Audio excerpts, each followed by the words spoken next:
If you want to unplug from the matrix and wake up, you need to go to sleep. You cannot do what you want to do because you're tired. You know what you need to do, but you just don't do it. Why?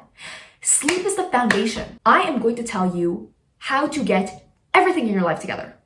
Everything. One time I went to a networking event and I met with this crypto founder guy who is like started a company. He was like, we built this entire app within 12 weeks. Let's go, baby. Woo! I sleep 5 hours a night. I travel here, there. You could just really tell that this guy saw it as a bragging right. Since when has it been cool to not sleep? Is it to prove that you're grinding so hard? When I had a lot of trouble with my sleep, it was because I had bad time management. The root of your sleep problems are probably because you are not managing your time well enough throughout the day. In this video, I'm going to be giving you scientific hacks that allow your circadian rhythm to reset and actually be aligned with your sleep schedule so you can fall asleep on time. If you can't get all your stuff done during the day, if you find yourself at night just scrolling, answering messages, wasting your time, there are things that you can do to help yourself get out of these patterns. First of all, let's talk about the biological stuff. This is the easier stuff. This is like the quick hacks that have helped me, like just little things in my environment, little habits that I've picked up that have made significant differences. There would be times where like I'd be tired all throughout the day,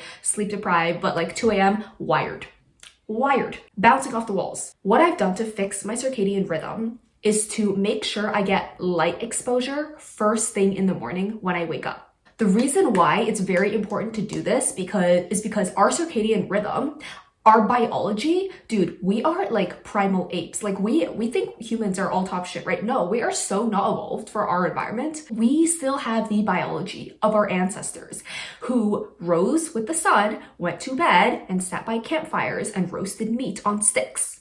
We have not evolved physiologically since then. That is why our circadian rhythm is highly attuned to sunset and sunrises. So when you wake up in the morning, if it's a sunny day, I'm in Canada, it's fucking cold. Like I'm not trying to go outside. Some days it's not even sunny, but even then, even on a cloudy day outside, the amount of light that you get through the clouds is way more in terms of lumens than you would get from artificial light indoors. So make sure when you wake up in the morning, don't lie in bed in the dark, scrolling. It's so easy. Just open up your blind. It has made crazy differences in my energy levels in the morning because in the morning sometimes I just cannot get out of bed. I also have Philips Hue light bulbs. You can get like smart light bulbs. I think like there's Casa ones on sale, Kasa. You can buy them on Amazon for like $25. They're on sale. You can control them from your phone. You can set them to automatically simulate a sunrise in the morning. Get yourself some smart light bulbs, light in the morning.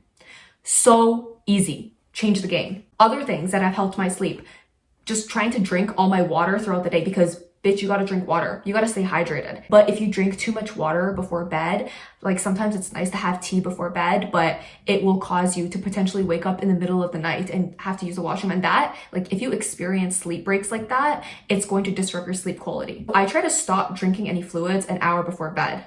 And I know you might be thinking like, oh, there's so many things that you have to remember. Honestly, like it's not even really conscious at this point. Like I just drink water throughout the day. I always have my water bottle. Something that will help you be really sleepy is chamomile tea before bed. I did not believe that chamomile tea could make me as sleepy as it does, but like I will drink chamomile tea and I will just be like dozing off literally within half an hour of drinking it. If you are magnesium deficient, it will affect your sleep quality. So I take magnesium biglycinate supplements maybe like once a week. If I want to sleep well, I'll take it. It will help you sleep. But if you are not magnesium deficient, magnesium will not help you sleep. But most people in America are. Most of us are nutritionally deficient. Look up the studies yourself. I've done my due diligence because I like super nerd out and I read into it. So there was a period of time where I was taking melatonin every single night and like, oh, regret, mistake, don't do that. Don't take melatonin unless you are adjusting your sleep-wake time a lot. So for example, like most nights, if I go to bed at 12 a.m., one night I'm trying to go to bed at like 9 p.m., 3 hours early, I cannot sleep. That is like the only time when you should take melatonin. It used to be like a big thing, right? And that's the thing about science and all of these studies is that it keeps changing. It is so hard to keep on top of. Luckily, I'm a huge nerd about this, so I will gladly keep on top and share it with you guys. This is why my name is Flo the Scientist. It has been shown that now melatonin is not good. Like continued use of it, it messes with your hormone levels. And if you give it to children who are developing, it fucks them up in some way. I don't remember, but you can look up the studies yourself. So that's why like I kind of have an aversion to taking all of these supplements and all of these because I just don't trust it, because science is always changing. Like one day they tell you to do this, the next day they tell you that it's bad for you. It was the same thing with fat. Like fat was the enemy for a while, and they were saying, no, fat is good. Keto diet is 80% fat. Now they're saying that sugar is bad. And now I believe that sugar is bad, but I don't know. We thought trans fats were good until they got banned. Science takes longer to catch up. Humans think that we're always innovating, that we're so smart that we can outsmart our biology of mother nature that has been instilled into us for hundreds of thousands of years. The older the problem, the older the solution. So for example, nutrition is an old problem, right? Humans have always had to eat since the dawn of time. So because of that, we want older solutions. We look at what humans have used to eat. Okay, you eat whole grains, you eat corn, you eat potatoes, you eat meat. I'm gonna follow that. But if it's a newer problem, then we require newer solutions. For example, toilets are relatively newer, so it's gonna require a newer solution. Plumbers. This even applies to relationships. That's why for relationships, for love, you want to take advice from the oldest, wisest people. About peace, you want to listen to advice from Gandhi, Confucius. It might not be so smart to try to solve old problems with newer solutions because they have not withstood the test of time. The old solutions to the old problems have withstood the test of time. So that's why I'm even saying to get light in your eyes when you wake up, because this is something that we've evolved for over hundreds of thousands of years. It makes sense. We want to work with our evolutionary biology and not against it. I do take magnesium glycinate once a week, from time to time, but I'm kind of wary about taking it all the time because I don't we're not supposed to be taking vitamins. We had pills for how long? I used to take vitamin D and C every day. Now I've kind of leaned back on it. I do take it from time to time because I live in Canada. 70% of Canadians are vitamin D deficient because here we just don't get the sun that much. These things, we don't even know. We don't know what we're putting into our bodies. We think we need vitamin D, right? For a long time, they said the sun is bad. Avoid the sun. It gives you skin cancer. Now science is coming and saying that we need the sun because it cures depression, whatever. We are figuring ourselves out. So take everything you read online with a grain of salt. Just don't do anything crazy. Something that has really, really helped me not be tired is exercise. Crazy enough, if I sit all day, if I go to the office or if I'm in class sitting all day under fluorescent lights, I come home, I'm dead. But I didn't move all day. So I'm what the fuck? Where did all my energy go? I literally been sitting. I did not expend any energy. I don't know why, but sitting all day makes me tired. And that might happen to you too. If I'm sitting all day on a computer, on my phone, bitch, get up and move. Move your ass. Go run around. You don't even have to do anything crazy. I think a lot of people have aversion to exercise because they think they need to put on their gym clothes. They need to go and do a 1 hour long, crazy pump. You don't need to do that. You just need to move your body. I used to be like that. I used to have such an aversion to exercising, and I would be okay, I got my 30 minutes in today. That's all I'm doing. I'm sitting on my ass. I checked this box off. But I was also exercising for the wrong reasons. I did it because I wanted to look a certain way. I had body dysmorphia, and that comes from fucking going on Instagram all day and comparing myself to people. It always feels better to do things if you are doing it for the sake of itself instead of doing it as a means to something else. What do I mean by this? Let's say I really enjoy drawing. I love art, right? And I just do it for fun in my free time. I am doing it for the sake of getting pleasure from the activity, not because I want anything out of it, just because I purely enjoy it. But let's say now you're gonna pay me to illustrate your book or whatever, and I don't want to do it. Your book is boring, but you're paying me, so I'm doing it. I might lose my love for drawing because I'm doing it as an ends to a means, which is the money. So this applies to exercise. If you are exercising for the sake of looking a certain way, you're doing it as an ends to a means. You're not doing it for the purpose itself. And once I had that shift in my brain, that is the energy that I have now. And it feels great to have energy because dude, what is stopping you in life? What is stopping you in life? Because you have no energy, because you have no motivation, because you don't want to do it. You know what you should do, but you just don't do it. Why? Fix up the root of the problem. Get yourself some energy, get yourself some motivation, get your mind right, get yourself into the right headspace, and you can accomplish anything that you want to do. This goes really deep. This is way too deep for a video about sleep, but fix up your relationship with your body, fix up the way that you view yourself, fix up your body dysmorphia. Start exercising because you want to feel good, because you want to nourish your body. Because if you don't have your health, if you don't take care of your body, you have absolutely nothing. Your body is the first investment. Because like, dude, we forget about this a lot because we get so wrapped up in our lives and our jobs and the way that people see us. We are just human beings, like with a beating heart. Like that's the thing that's sustaining us here. Dude, one wrong thing, like I step out of the house, a fucking like meteorite falls into the sky, like I'm done. I'm dead. Like I am just a flesh and blood human being who is like, I'm very fucking fragile. Like I get hit by a car, done. Like we are fragile beings and we need to take care of our health because without it, we have absolutely nothing. And that is why people who have had very serious illnesses or who have like come to terms with death, who have had people close to them suffer severe illnesses, they realize like, oh shit, like, dude, we only have one life here and our little flesh and blood cells, like we're fucking scrawny, bro. We have nothing without our bodies. So take care of the physical self. You can burn yourself out. You can sleep 6 hours a day, but you're going to fade. Like it's like a shooting star. Like you don't want that. You want to be able to sustain your happiness, your productivity, your enjoyment of life for as long as possible. So take care of your health. You have 2 lives and the second one begins when you realize you only have one. Like if you come to terms with death, with the finite nature of your existence here, you will get your shit together and you will stop saying tomorrow. You will stop procrastinating and putting things off that you actually want to do with your life. Start today. You have no energy. Fix up the root of your problems. Fix up the root of it. It's sleep.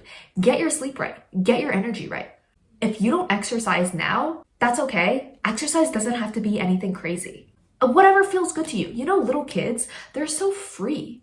Little kids are always running around, like doing somersaults everywhere because they have no aversion to exercise, to movement. But as we get older, as we become more and more conditioned into our habitual cycles, as we go through 18 years of school and we're taught that it's good to sit quietly and be obedient and not do anything crazy, we are conditioned to be boring and immobile. All of that like life force is kind of like sucked out of us. It feels good to move. And you see this with kids because they are always moving. You want to be able to bring that back into you. Listen to your body. Just move. When you are walking or if you want to go for a run, do not feel a pressure that you have to run a certain amount or hit a certain metric. That's something else that we get really, really tied up into is like, oh, I have to run like 5K. I have to run 1K. Otherwise, it's not a full run. Sometimes I go outside and I run 100 meters. And that's it. That's all I feel like doing. Like I will sprint, I will run down the road and that's all I feel like doing, but that's okay. That's better than nothing. If it doesn't feel good to run 1K, 5K, that means your body probably can't handle it yet. When I first started running again, so I didn't run for years, right? And when I first started running again, I would get these terrible, terrible cramps. Like, I don't know if anyone else gets this, but like cramps in my stomach. Like I could not do it every single time I ran. But this happened to me when I was younger too, when I used to train for cross country. And I know that if I just keep running every single day, the cramps eventually, like over a month, they start to go away. But I would not, like, this would make me hate running. Like, it's just the pain of getting started. The point is to fix your relationship with liking the activity. It's not to force yourself to do it. And if you hate it, because if you hate it, you're not going to want to do it. And then you're going to blame and shun yourself. Be like, oh, I know what I should do, but I just don't want to do it. Why? I must be a bad person. I must have no discipline. I must be lazy.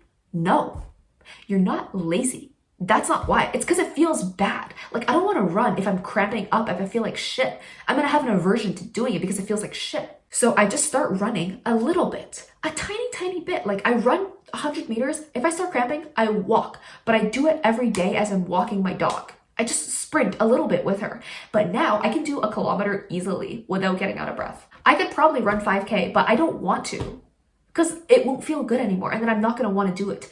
I only do exercise now that is sustainable, that I like because it makes my body feel good, but I'm always moving. I'm not lacking exercise in my life. But don't put all these pressures onto yourself. That's enough about the exercise tangent. Back to sleep. Time management here is key because what is your life? What is your life? Your life is the amount of time that you have here. Your waking consciousness. It is literally time. Time is money, but arguably, time is more important than money, because money you can lose, but you can always earn it back, right? Time, you can never get it back. It is trickling, trickling, trickling, trickling, trickling. You can't stop it. Some people have more money than other people, right? But while we are all alive in this present moment, we all experience time the same way. We all have 24 hours in a day. The thing is, you can create more time for yourself. And the reason why this relates to sleep is because you're not sleeping enough, likely because you're staying up too late at night because you're trying to get everything done throughout the day. And then if you're sleeping too late, like obviously you're gonna wake up, wake up tired. If you're forcing yourself to wake up early, then you're not gonna get enough sleep. So time management is very, very important. How do you do this?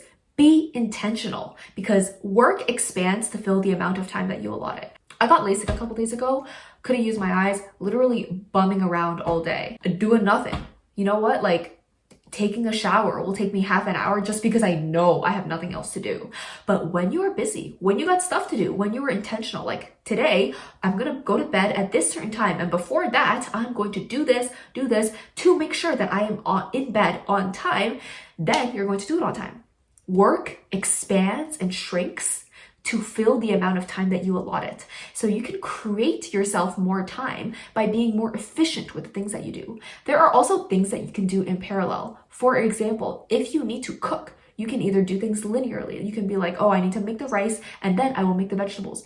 Or you can do it at the same time. You can make the rice while it's cooking, make the vegetables at the same time. I'm like, oh, I gotta call my friends. I gotta catch up with them, right? But I also gotta walk my dog. Some things you can do together. They're synergistic. It doesn't have to be one after the other, one after the other. Figure out what you can do in parallel. Figure out what processes can be sped up. Figure out what are your priorities. You know, my biggest waste of time ever, like what I used to do just because I was like fucking bored. When I wasn't as busy as I am now I have a lot of things piled on my plate. I work like 30 hours a week. I'm in full-time school and I'm doing this YouTube stuff. I have a lot. And I tutor kids on the side. How do I juggle it all? I don't waste my time, because time is life. This is literally my life. When I wasn't so busy, I would sit around like while watching a YouTube video. Dude, now I don't even sit down and watch YouTube videos. I play a YouTube video in the background. I listen to it while I do something else. I don't just sit and watch. Like, switch from that consumer mentality, because there is an endless amount of content out there that you can consume forever. Be very intentional with what you want to do, because if you are not intentional, these distractions, these things, it's endless, it's infinite, and you will never get control of your life. You are the captain of this ship that is your life. Last thing that I will talk about that has helped me get my sleep together is doing something boring in bed before sleeping. I found that I can't talk to my friends like before bed because I just get like too excited when I talk. So now I don't like to talk to people. Like, there's some activities that I just don't want to do. I don't want to spend my time going on social media, going on Reddit, reading posts that are going to get me emotionally aggravated before bed. It's to the point where now, like, there's some books that I read that get me too excited. I won't even read those books before bed. For like 15-20 minutes before bed, I try to read a book that is like either philosophy or like something a little more scientific, something that is still interesting to me, but I know isn't gonna get me like super duper amped up. This could be different for you. Maybe it's like, maybe you're super duper into like mystery or like dystopian or like fantasy novels, and like that won't help you sleep. Read something else that is still interesting to you, but will help you sleep. Maybe if you have like a textbook that you need to read, like there's a reading you need to do, read that before bed. You can optimize around the things that you have to do. And you don't have to read a lot either. Like, I think people put a lot of pressure on themselves. It's like, oh, I don't have time to read before bed. Literally, sometimes I will read one page. I will read one page and I'm like, oh, now I'm tired. I don't want to read anymore. There's no pressure, but just do it. Like, don't put this pressure on yourself that it's like, I need to read for half an hour before bed, and then you don't do it, and then you feel bad about yourself, and then you never ever, you just lose the habit and you stop reading altogether. Don't put this pressure on yourself. Read 1 page, 2 pages, read 1 chapter. Read something that will help you become sleepy. Or if you don't feel like reading, you can also listen to something boring. Like, sometimes I'll listen to an audiobook. This is just so important. Like, it's so hard to sleep. Like, if you have insomnia, it's hard. If you have any tips for sleep, please share them with in the comments below with everybody else. If everyone had energy, the world would be a better place. Let me talk about what happens when you don't sleep. Do you know you are more likely to gain weight if you don't sleep enough? It messes with your hunger signals, your leptin and ghrelin signals. Leptin and ghrelin are the hormones in your brain that tell you when you're hungry and when you're full. Because when you're hungry and you're full is not actually correlated with how much food you have in your system. It's just hormones. Has it ever happened to you where you've gone hungry for so long that like you just stop being hungry, like you just lose it? It's because the signal in your brain stopped firing. Being sleep deprived messes with your leptin and ghrelin signals to make you hungrier, because if you're sleep deprived, your body needs energy. It's going to get that from somewhere. You're going to overeat. There have been weeks at a time where I've gone with like 5 hours of sleep every day when I'm traveling, and like I can see the difference. Like I gain weight and I just always feel hungry and I crave worse foods for me. Being sleep deprived also makes you more aggravated at people. Like generally I feel like a kinder person. Like I'm a nicer person, and because I'm a nicer person, because I'm well rested and I feel good, people are nicer to me. Like I'm just more pleasantly interwoven into society. So get your sleep together, and like you won't feel annoyed at people so much. You'll just be generally happier. Like, do you not want to be happier? And remember to take care of yourself. Take care of yourself first before anybody else, because you can't take care of anybody unless you get your own shit together first.